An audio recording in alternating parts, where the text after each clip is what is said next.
women who did the suffrage protest in front of the White House during the early months of World War I were, of course, arrested, jailed, and they did a political protest by refusing to wear jail uniforms and going on a hunger strike, and they were brutally force-fed, which actually backfired and led to very sympathetic publicity for them.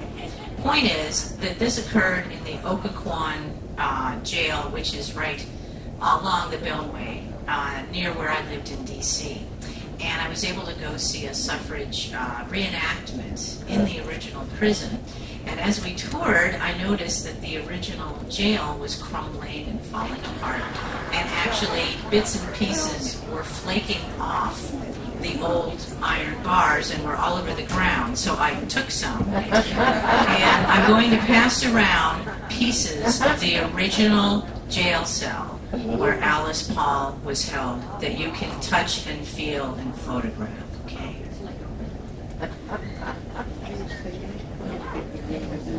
I'll wait for everybody else to come in, but that was pretty awesome.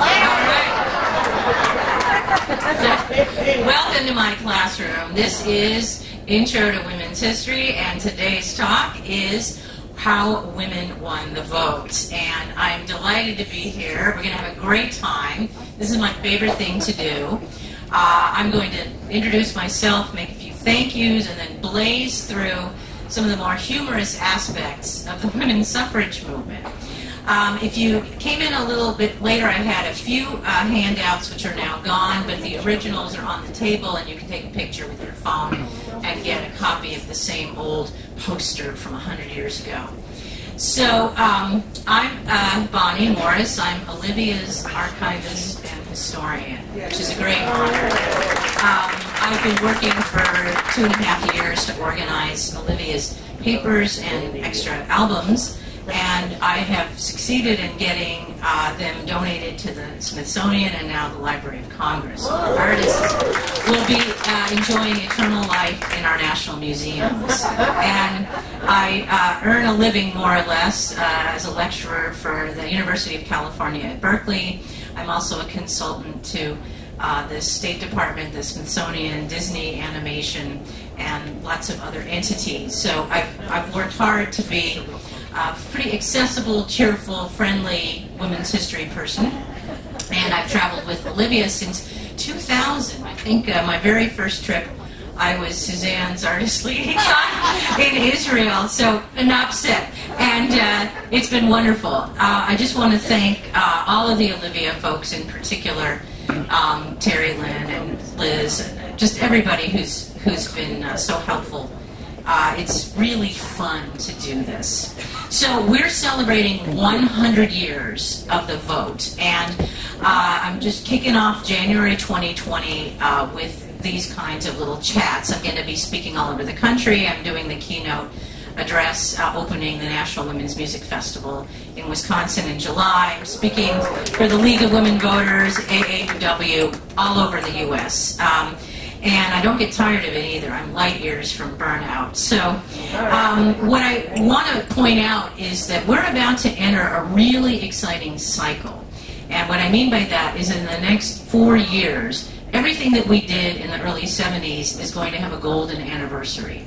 We're going to have 50 years since the founding of Ms. Magazine, then Title IX, then the founding of Olivia, then the Billie Jean King, Bobby Riggs event, then et cetera, the first women's music festivals. So it's going to be a good 5 years of having exhibits and installations and anniversaries, and I have positioned myself to drive that bus. Okay, so all of those different anniversaries, I hope to bring out archives or have good information or be a friendly, cheerful, and available historian for those events.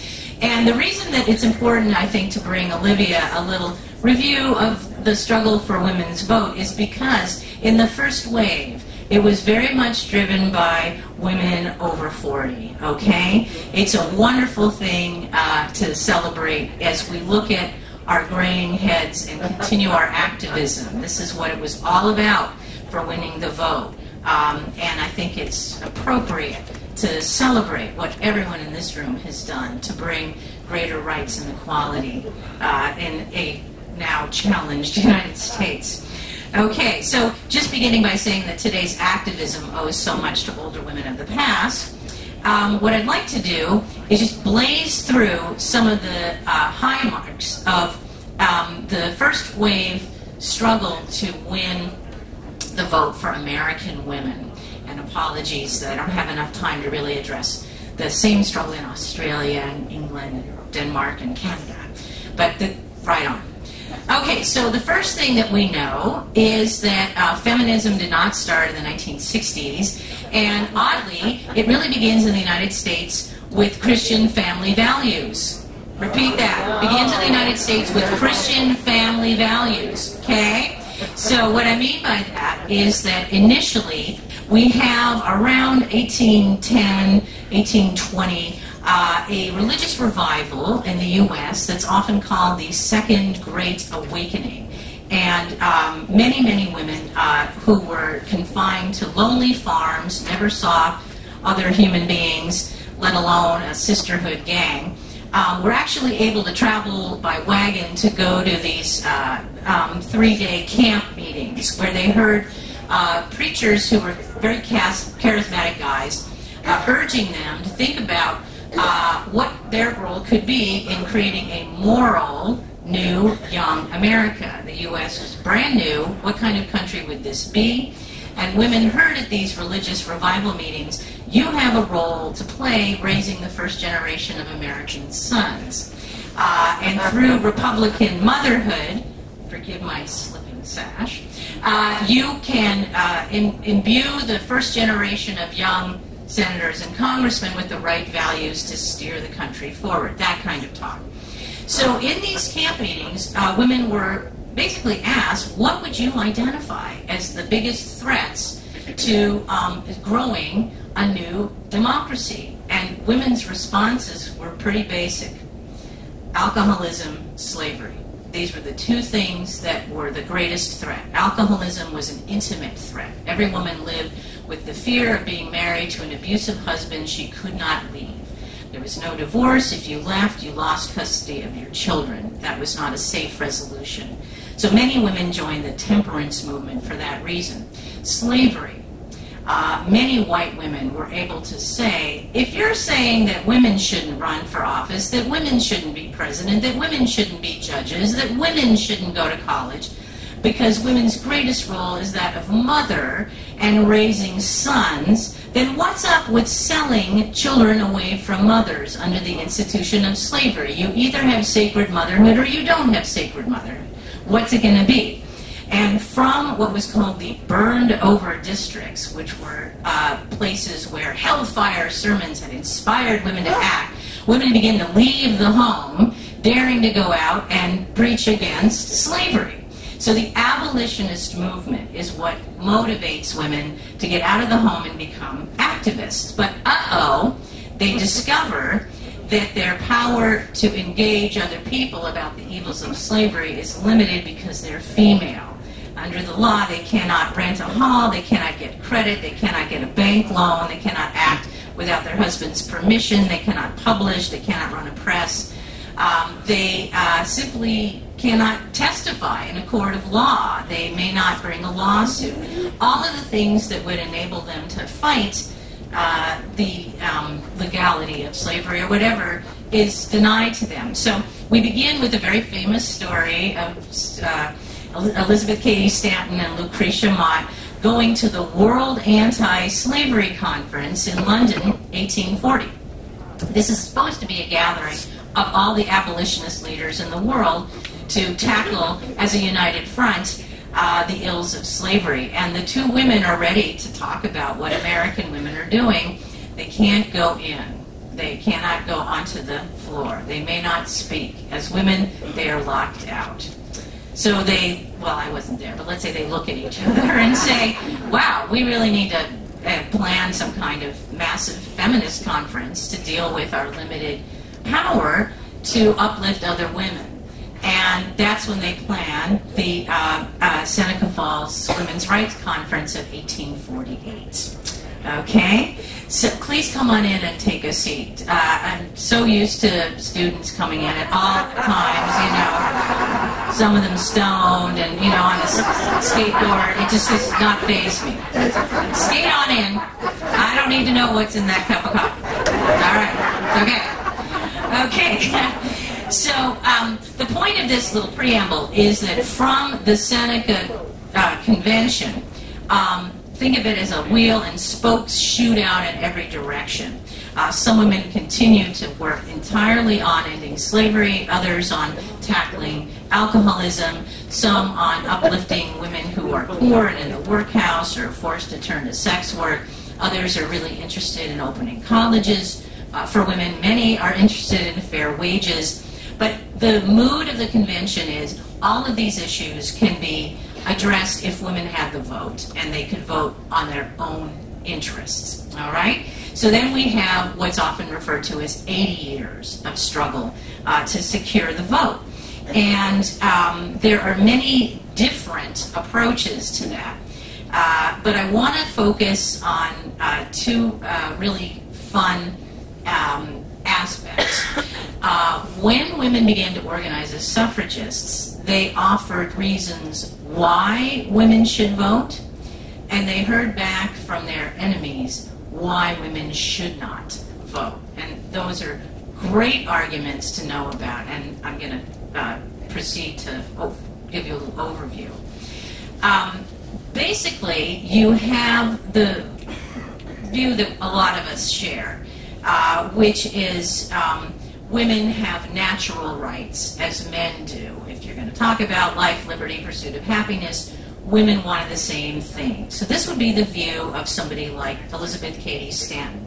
Natural rights, that women had souls first and then a sex, that women too wanted liberty and freedom, that women too should be in charge of their own destiny as citizens, that as citizens women could help move the country forward, that to deny talented women the chance to move forward would be to limit or retard the growth of the country. And that the roles in which women were different from men were really the last on a very long list of human qualities that everybody shared and that could really benefit the future of the country. So this was the natural rights argument, that there were universal principles that women should share, and that women had already proved by raising children their ability to weather all kinds of stressful scenarios, to respond in an emergency. In short, women had proved that they were rational. There was also a fun argument that men were different from one another, and yet they could vote. So to say, well, men and women are different wouldn't, be fair. And I like to think of this as the boxing argument. You have featherweight, welterweight, middleweight, heavyweight. You don't have welterweight against heavyweight, but everyone boxes. So, okay. So they weren't talking in those terms. I've been recently teaching women's sports history, so everything is athletic in my metaphor pile. Okay. This idea that it was a natural right has a bad sister.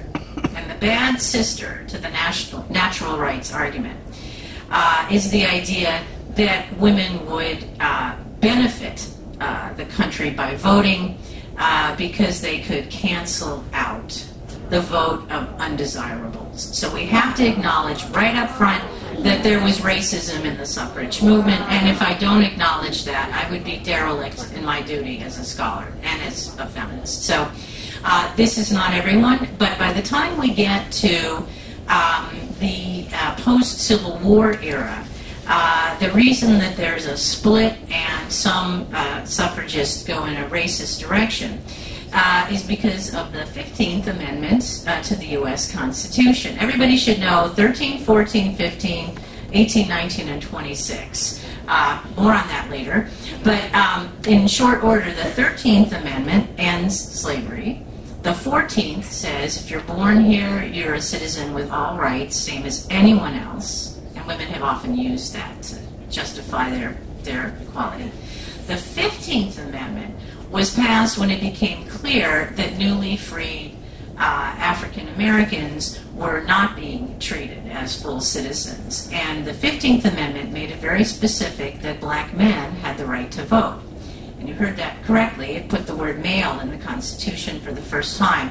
So many feminists said, hey, hey, hey, you know, we've been fighting for this for so long.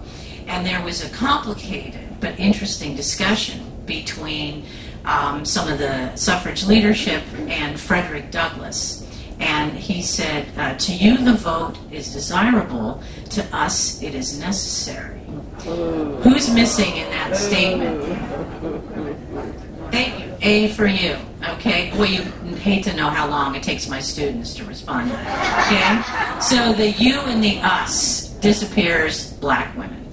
So this was something that other women in suffrage identified and made it their business to consistently have white and black together. But let's say that one strain of why women should vote was, let's say, trying to convince white Southern senators, give white women the vote and it'll cancel out the vote of black men. And then that turned into an anti-immigrant thing.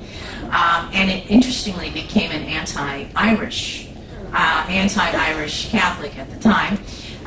Let white Protestant women vote and cancel out the vote of Irish guys. I mean, it's, and then I'm sure Jewish guys and everybody's ancestors. So this is one part, but it was effective in convincing some men in Washington to support white Protestant women voting. Reducing the voting women population to 5. Okay. Then we have another aspect, which is cool. Women are better. Let them vote. They'll improve the nation. All right? That's a dangerous argument because it's essentialist and it suggests that women are naturally more pacifist, more patient, more kind. If you've ever been beaten up by mean girls in a 6th grade bathroom, you know women are not always nice. And speaking as, you know, a little brainy girl who was bullied in 8th grade, you know, I was like, ah. So we know what we know. But let's say one argument was that given the opportunity, women would whip the country into shape, that women were less liable to be you know, bribed or corrupt, or what was going on election day at the time was a horrible scene of drunk guys being paid to vote for Bob or whomever. And many women felt if they could simply get in there, they would clean up politics. So Jane Addams famously said, oh, a lesbian, by the way, said, government is now enlarged housekeeping, and women are the nation's housekeepers. So give us a broom, we will sweep up Congress. So this was the argument that was more or less suggesting that women had already learned through household management many good organizational skills. And what threatened men, really, was this idea that women might be moral and might be organized and might indeed clean up politics. So many men were threatened by women being empowered to vote, not because they thought women were incompetent, but the opposite. They were very concerned that women would come in and shut down bars and brothels and make a more moral government. And the very qualities that men wanted women to demonstrate as wives and mothers, they did not want in the White House. We're still dealing with that. Okay? So I can tell you that is 100% information that is an explanation for Hillary Clinton's failure to be our U.S. president right now. The fear of a person who is a maternal or mother figure in the White House or has had that experience goes back to this fear of a moral woman holding the reins, and it begins in the 19th century. All right, so there's a whole lot of arguments about why women should vote that were threatening to men. A lot of women were interested in prohibition. A lot of women were interested in sort of pushing female qualities as reasons why they should have power, and that was threatening to men. So it threatened some women too. And here are some of the fun arguments against suffrage. So the women and men who were opposed to women voting were called antis. You were a suffragist or an anti-suffragist. So what's the argument against women voting? Here's where it gets fun. Okay, right off the bat, God says no. Okay, really hard to talk back to that one. No matter what, you're a blasphemer if you dare to question what's biblical. And many people said there's a division of labor in Genesis. Eve ate the apple or tempted Adam and everything went to hell. Give women a chance and they'll ruin it for the fall of man. This was a viewpoint supported by many U.S. presidents. Grover Cleveland wrote an article in 1905 in the Ladies' Home Journal saying that the division of labor in Genesis proves women should not vote. So in this instance, different biblical representatives would either quote St. Paul on obedience, women should be silent in church, the man is the head of the woman as Christ is the head of the man, or they would look at the Adam and Eve story. However, this is a fun one to dispute, as many suffragists did, because let us go back, if you went to Sunday school, which I didn't, and you would recall Eve's punishment. God comes in, or somebody, and says, I will greatly multiply your pain in childbearing. In pain will you bring forth children. Your desire will be for your husband, and he will rule over you. So that's cited a lot. But what's Adam's punishment? Anyone remember? His rib. Work. You will earn your bread by the sweat of your brow. So by the time we're in the middle of the 19th century, how many men are profiting from slavery? How many men are not breaking a sweat and letting other men? How many men have white-collar jobs, desk jobs? How many men are owners? Not everybody, but as many as the women who wanted to vote. And that argument was rarely introduced to show them, okay, we'll go back to what we're supposed to be, if you will. So that's an interesting way to disprove that. Just file that away for a later confrontation with the fundamentalists. Okay.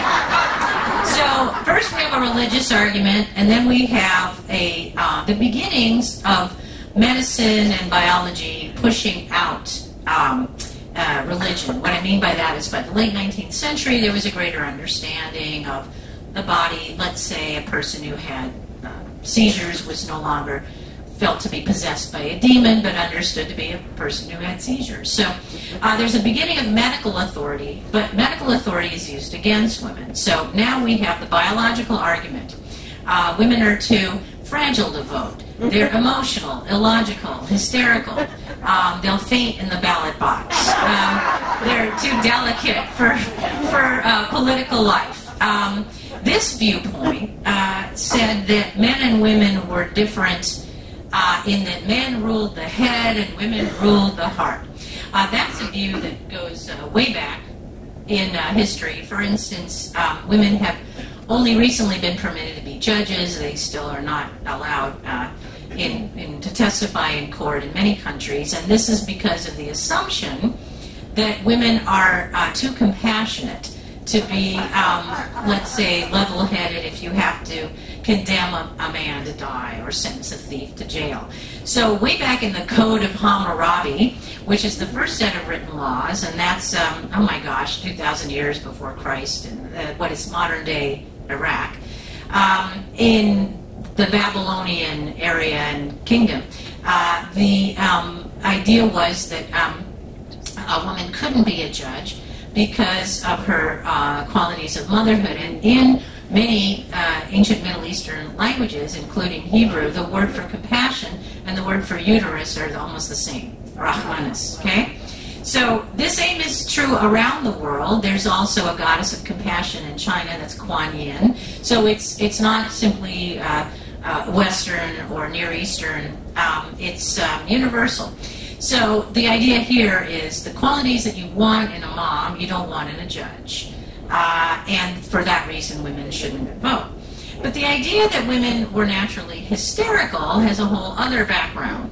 That is good old Aristotle, cool in many ways, but not with regard to his views on women's health. And he believed women suffered from a wandering womb. The wandering womb made women ill and unstable because it could lodge anywhere. Your elbow, your ear, pop out the top of your head. And the wandering womb made women sick. And people who observed that women bled with the time of the moon and that there was some kind of association with a monthly, comes from the same word as moon. You will also notice in the English language that we use pejorative terms for people who are affected by the moon. Think of the term lunatic or werewolves or whatever. So this idea was that women were naturally crazy much of the time because madness emerged from the uterus. Now, that sounds very long time ago, but right now in 2020, if I go into Georgetown University Hospital and I have to have my uterus removed, what's that called? Hysterectomy. So we're using the Greek term right now to assume you have your hysteria taken out. So this was used in the 19th century as a medical argument that women would flip out if handed citizenship responsibilities. Then there's the argument, well, women are just incompetent. They don't go to school, so how could they know? They don't have a political education. They're ignorant. Don't add the votes of ignorant women to the votes of ignorant men. And women responded, yes, agreed. We'd like to get an education. We plan to go to debates. We plan to go hear candidates speak. We plan to listen and learn. Well, that was even more threatening. The next argument was the family will collapse because women are going out at night to listen to handsome men. And, of course, many women could say, we go out every week to listen to handsome men. They're called our local pastor, and nobody seems to have a problem with that. But let's take this one apart. So this argument was, getting a political education will lead women to go out of the home, kids will become delinquent, the baby will sicken and die, husbands won't get dinner, plus debates and candidate speeches are held in smelly saloons with spittoons, and women shouldn't be exposed to that. What that really means is dudes did not want to have to stop telling rude jokes and spitting and smoking and drinking because the ladies were going to come in. But the argument was the unit of the family would be destroyed if women tried to vote. Another version of that was the home is a place of harmony. It is now a daring thing for a woman to get an education because what if she has a different opinion than her husband? And that will lead to rancor over the breakfast table. And most men are now in a crushing rat race of workplace oppression. At home, they're still the king of the castle. At home, they're still the boss. They come home from a degrading workday, and the wife should be there looking beautiful and smiling, and in the 50s it was wrapped in plastic or whatever. But you should not engage him in political debate. If you love and trust your husband, he'll vote for you. So in this way, there was also a fear that women voting would lead to women talking or talking back. So the man's the head of the family. He's supposed to be the link to the outside world. Then I'm going through this long, fun list of why women shouldn't vote. You have the right not to vote. It's stressful. You have to learn things. You're better off. Just hang out at home. Who wants to go out and vote? You might get sweaty. You're so lucky you don't have to. Isn't it great to be a woman and not have to think or do anything but rock the baby? Okay. Then here's the angry Marxist argument. Working men have not improved their lives by voting. Anarchy. So, there's that one. Like, why bother? Everyone sucks. So there's that argument. Here's a good one for rich women, pairing the bookending of Marxism and capitalism. Women, you can do good work through charity and philanthropy. Want to make change? Found a college. Great idea, except most women could not legally control their own money. That's why they wanted to vote, to change those laws. But that was like, you can do good by visiting the poor and uplifting the sick. And the Republican motherhood argument went like this. Sure, you could run for office, or you could be a good wife and mother, have 10 kids, and produce 10 presidents. What will have a greater impact on the nation? You and your selfish political desire, or your 10 sons? So really hard to talk back. And truly, this was the idea in the young America. Men could go far ahead in whatever role they wished, and women should repeat being wives and mothers. So a colonial toast that I love from the American Revolution was, may our sons exceed their fathers and our daughters be equal to their mothers. Which sounds nice, but not really. Okay? So then here's my absolute favorite, and this is the test.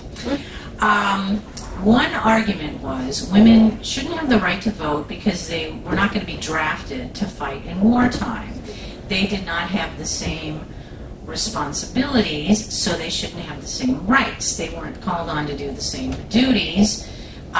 Some feared that women were too pacifistic by nature and would never support a country going to war. Others, the opposite view. Women could easily, support war without having to fight it themselves. You'll find the same contradictory argument about feminists. One stereotype is we're all tree-hugging softies, and the others were castrating, axe-wielding, man-hating, glamorous-wearing sirens, right? Anyway, so what's the fatal flaw in this argument that women shouldn't vote because they don't go to war? And my best students get the answer in 2 minutes. So, what's the fatal flaw? One good one. They send their sons. They reproduce soldiers out of their own bodies. Okay. Another one. Who wants to go to war? Well, that's a good one. That men, that some women actually do. If they were allowed, they might fight. So that the idea that women don't fight would depend on were they allowed to. Okay, yeah. Men who were sent to war but couldn't vote. What a brilliant response. In all the years of teaching, I have never had anyone point that out. So that is great. That's not the answer I'm looking for, but that's almost the one. That's like that'll be the new answer. Okay? Okay. There's at least two others, though. Yeah.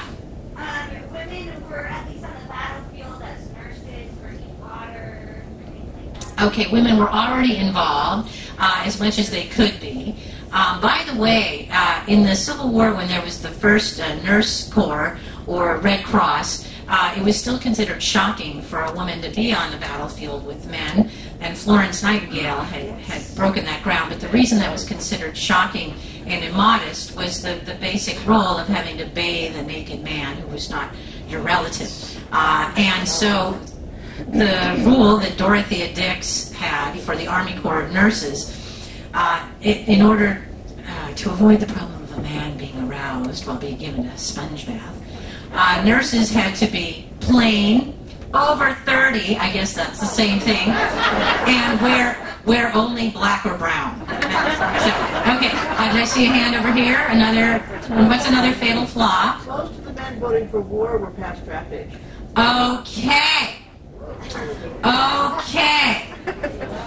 Not all guys are fit for going to war. What about a guy with one leg? What about a guy with a missing trigger finger? What about a guy with one eye? They would be... Yeah, exactly. So, the answer I look for is that plenty of men who are rejected by the draft board do not necessarily lose their voting right. And what's important about that is to remember, in World War I, so many young men failed their Army physical.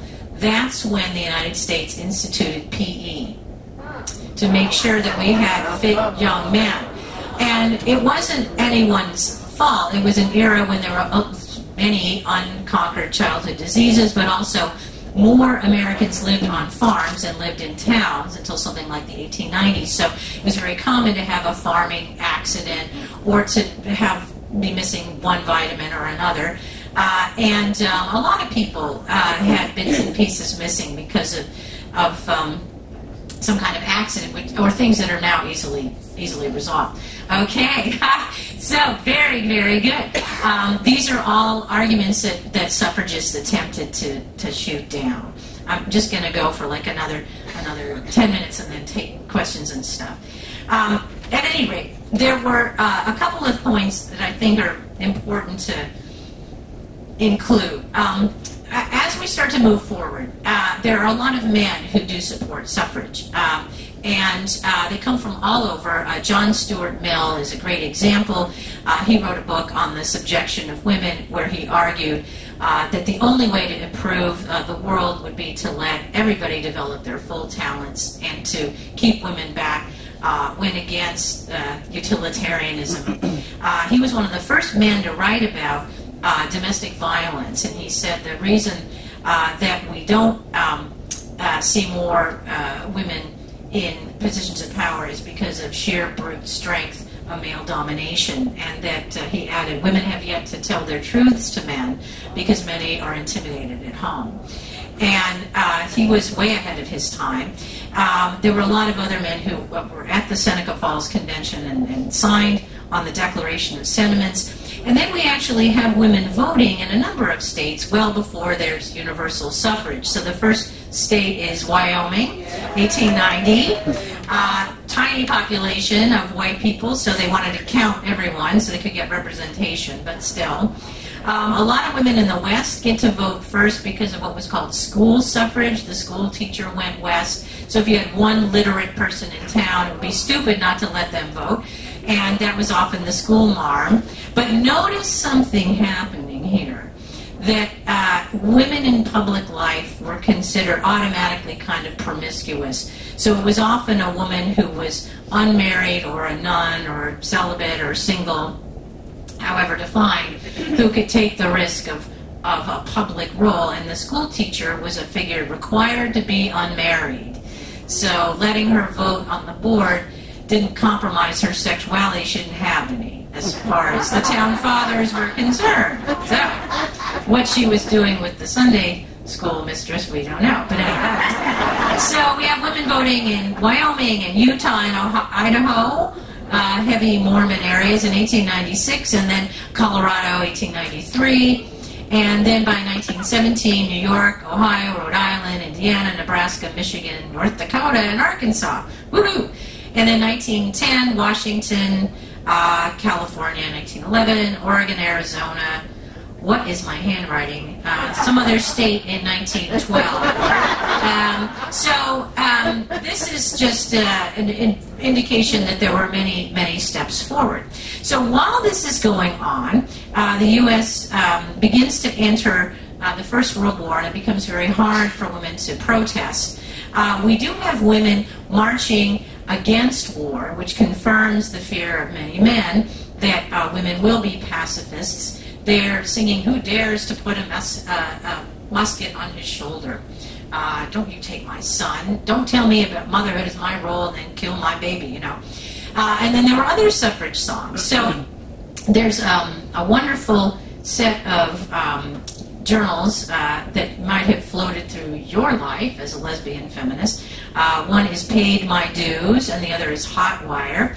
And there was a great article, Protest Songs of the Suffrage Era, that appeared in two parts. I brought both of the original zines. You can take a picture of these. One is Paid My Dues, and this would be, oh my goodness, 1979. Okay, and then the follow-up article appeared in, what issue of Hot Wire is this? Who's that? Karen Williams. So I can't believe I have the original, and I was like, I know it's in one of these issues, and it's the Karen issue. Woohoo! Not only that, page 13, which is so witchy. So during World War I, we have women marching and singing and going to jail. And if you came in a little later, I'm passing around some chips of the actual jail bars where Alice Paul and other suffragists went on a hunger strike in the Occoquan workhouse. I visited there, and I just picked up dirt off the floor and stuck it in my pocket. And that's going around if you want to touch history. So some women were protesting in front of the White House. How can we go to war to save the world for democracy when women at home cannot vote? And Alice Paul, who formed a new young activist National Women's Party, carried that banner and was jailed and was force-fed. That had an impact of turning around public opinion to see young women being brutalized by prison guards. Same thing happened about 10 years later with birth control. Margaret Sanger was jailed for opening a birth control clinic and was force-fed, and there was sympathy as a result. I can't resist mentioning that my grandmother, as a young Jewish immigrant, became one of the first teenagers in America to go to Sanger's clinic and get the diaphragm. She called it her little derby. Anyway. Okay, so back to World War I. So suffragists were split during the First World War. Should they support the war and prove their worth, thereby winning the vote because they had been such good citizens? That was the view of the National American Women's Suffrage Association, or NASA. They supported women helping to protect workers from exploitation, increase food production, help in Red Cross work, help Americanize refugees. And that view was, will be so useful, they'll have to give us the vote later. And increasing food production was a big citizen role that women could play because, of course, food was by now produced in the home. And the rule for women was to adhere to the government's directive, meatless Monday, heatless Tuesday, wheatless Wednesday, and my favorite, porkless Thursday. Easy to obey if you're a rabbi, but it shows you what other people were eating in the U.S. at the time.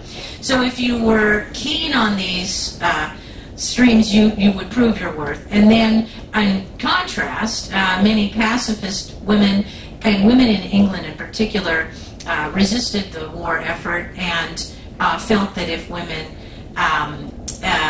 refused to be part of the war machine, that was the real female morality. And we know that the only member of Congress to vote against entering war was Jeanette Rankin, the first woman elected to Congress from Montana. And she said, "I cannot vote against my conscience. I vote no." There's a statue of her in the Capitol Rotunda. Okay. So for many women, the results were not seen in their lifetime.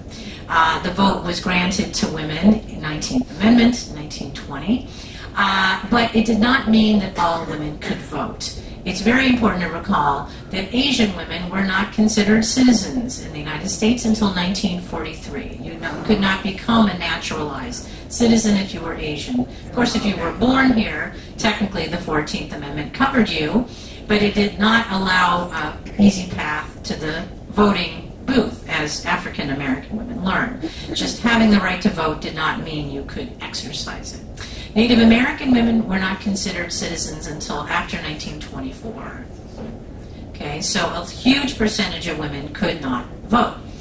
Those who did we usher in a wild era of feminism after 1920? No. How come? Because of the Red Scare. So at the end of World War I, we have had a Russian Revolution, and fear of communism depresses the movement forward of women voting.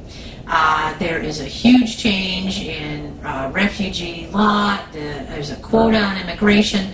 There is a backlash against all the gains that were made in wartime, everything from women working to higher wages for anyone. There is a giant increase in lynching as large numbers of black workers had moved north to do war work and now stayed in places like Chicago and Detroit. There are 5 American governors who are Klansmen in the 1920s.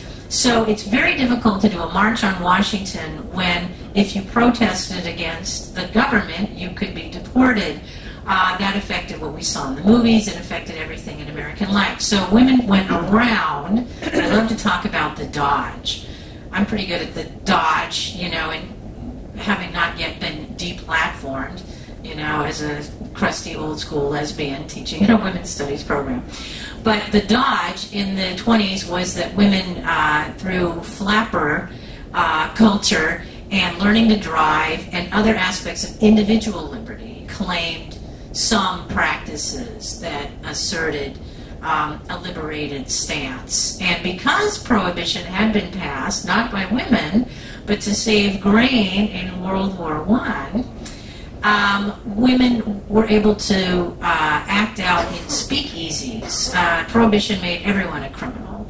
So men and women, black and white, mingled in the great underground bars of the Harlem Renaissance, and that's how a lot of flappers found their way into lesbian bars in the 1920s. So I'm going to wrap it up there. My intention was just to give you a speed through some of the arguments, not so much a biography of Susan B. Anthony, with my apologies to Chris McIntosh. But what I want you all to do is be well equipped with the art of refuting these arguments, because we're going to be hearing much more garbage in the next year.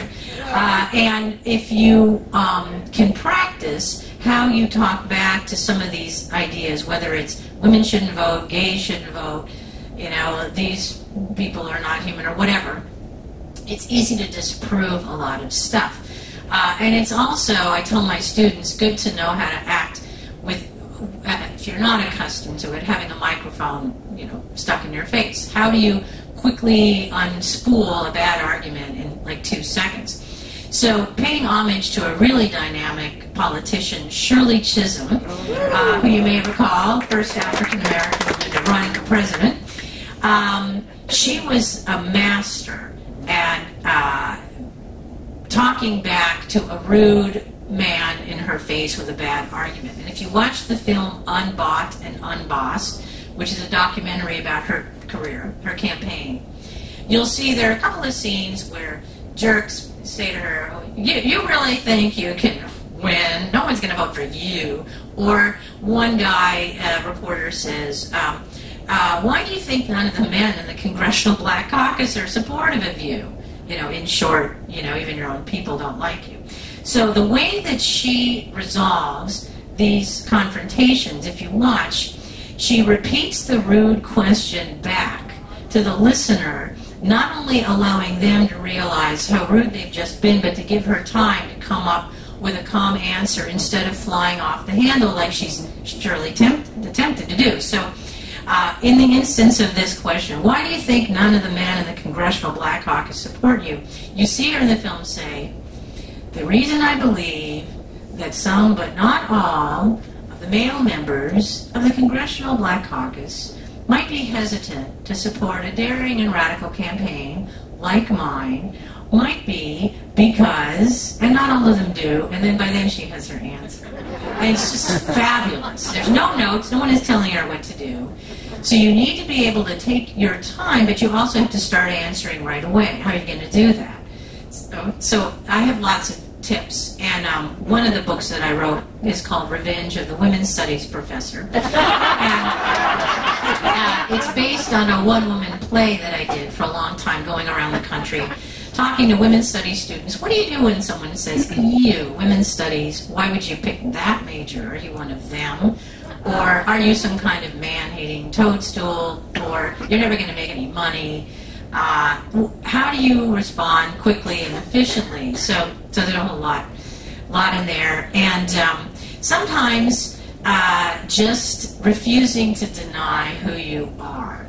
As we all know, as lesbians, you know, it can be scary, or it can be fun, or it can be both. And there was a time when I won some kind of scholarship prize, and it was in the name of a woman, and her family had to come and hand me the check.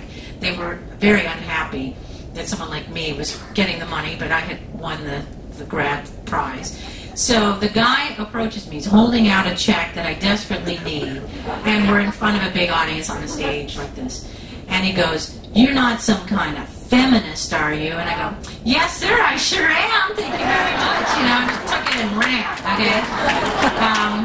So anyhow, let me stop there and see if anyone has a question before our exciting day in Cozumel. Ask, yes. Elizabeth Cady Stanton, who largely created the document of sentiments in the resolution. The ninth resolution was, of course, asking for the franchise for women. Even Lucretia Mott was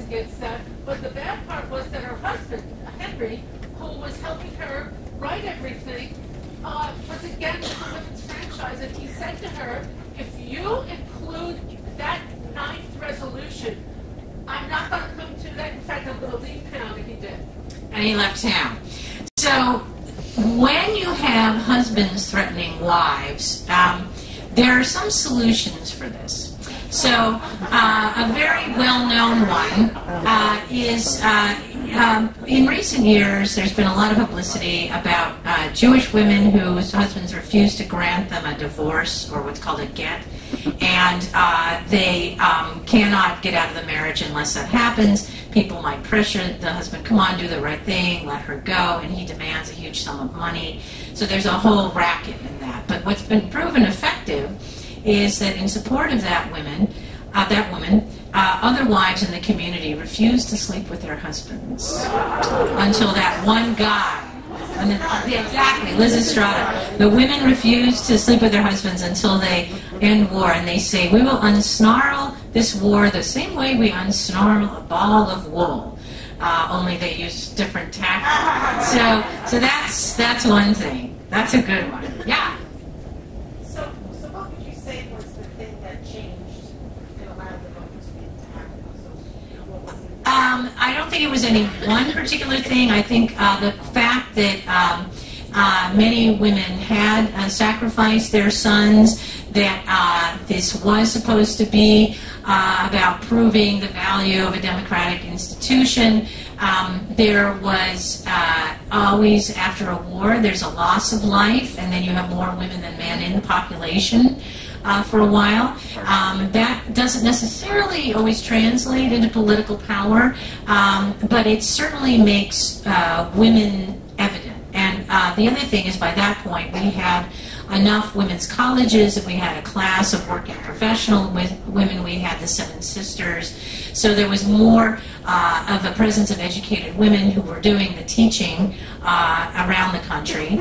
And there had been enough influence on men by their own wives. I would say, though, that like many things, it was a change that didn't necessarily usher in a revolution. And if there had been more evidence that there would have been more of a revolution, I think it would have taken longer. It was seen as more of a moderate gain at that time. Yeah. So how can we use all this to change things today? How can we use all this to change today? Right. It's happening all over again. Right. So the first thing is, remember that the change you seek you may not see in your lifetime, but that does not mean you desist from continuing to be active. You have to go forward knowing that somebody else will benefit from your sacrifice. That's a hard one. The other thing is, I always think in terms of homophobia, have at your fingertips a list of 25 great lesbians who changed society for the better. Because that's a real eye-opener to people who are ignorant. Great example, Catherine Lee Bates wrote America the Beautiful while living with her girlfriend, okay? And we're just learning now from the beautiful women of Nashville who has empowered, culture without being credited, and how many were gay, in fact. So know who the achievers are to make the case that without us there is no achievement. And be aware as well that the fact that people are forgetting what we did, what hard-fought gains are, we have a problem called the internet, where inaccurate facts are available, and real history of what women achieve takes much longer. It's slower. My students don't like to read. They want instant information, and they want to know if it's going to be on the exam. They don't want to know more than they have to, and they want it instantly. So I would appeal for, the slow food revolution, the slow history revolution. Read a book, but also direct people to the right websites, or get real information about lesbian history and so on. I can send folks bibliographies, and I'll tell you about my website and stuff. Yeah. Were there other countries that were kind of in the same, or were there any that were? Yes, a lot of countries gave women the vote after World War I. World War I, because women worked in factories and took over production. women did very dangerous jobs. The most horrifying, which you probably are aware of, there's a couple books, women who made glow-in-the-dark watches and worked with radium and their faces started to rot.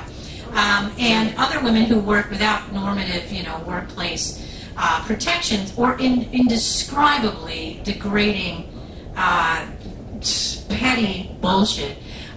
Women war workers who were white were given seats with backs, and black women were given stools, so they could never lean back, doing assembly work to make dynamite. Women were given really dangerous jobs. So that fuse making was the #1 job for women in New Jersey in World War I.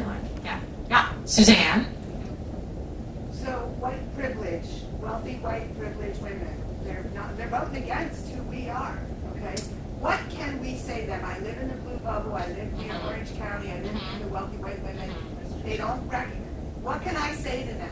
Yeah, and to women who say, well, I've never experienced discrimination, or as one woman said when I went door to door for the ERA as a teenager, I'm not equal to any man, honey. Have you read Proverbs 31? I was like, yes, I have.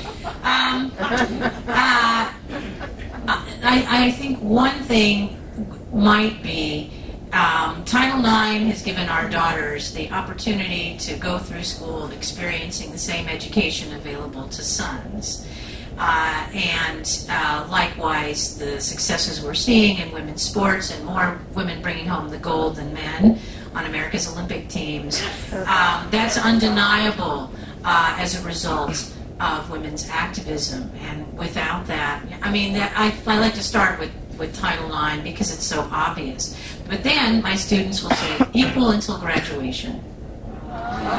Equal until graduation. The law says that any school that gets federal funding may not discriminate on the basis of sex, but then you graduate into an unequal wage scenario. So you can say, are you comfortable with equal till graduation?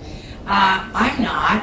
And so I'm very excited about both the 50th anniversary of Title IX and the 50th anniversary of Olivia happening within 1 year of each other, 2 and 3 years from now. And boy, am I going to be busy. So in teaching women's sports history, everyone has a paper on Title IX law, and they have to look at, as recently as the 70s, congresswomen couldn't use the locker room gym pool for congressmen. And Ruth Bader Ginsburg has changed that around, working out as a symbol of, octogenarian health. And another argument, actually, is you could say, by the grace of God, women are now living longer. They have many years after child rearing to be active and to contribute. Where barriers are put in the way, they are not able to make the changes that would improve the country, even after fulfilling very traditional roles as wives and mothers. So there's ways to look at, for instance, people who say a woman running for office will ignore her husband and children, or will have a hot flash and blow up the White House. Statistically speaking, most women who run for office are postmenopausal and have already satisfied traditional criteria of family life. But there's lots of responses. Men also have cycles. We have an emotional, hysterical person in the White House right now, and so on. Anyway, I have to wrap it up. I could go on forever, but I think people want to get ready for a day trip in Mexico. So I'm going to be enjoying a chance to interview Judy, Jill, and Tisha on stage in the big showroom tomorrow. And after that, we'll be available again. But let me just give you my website, which is www.bonniejmorris.com.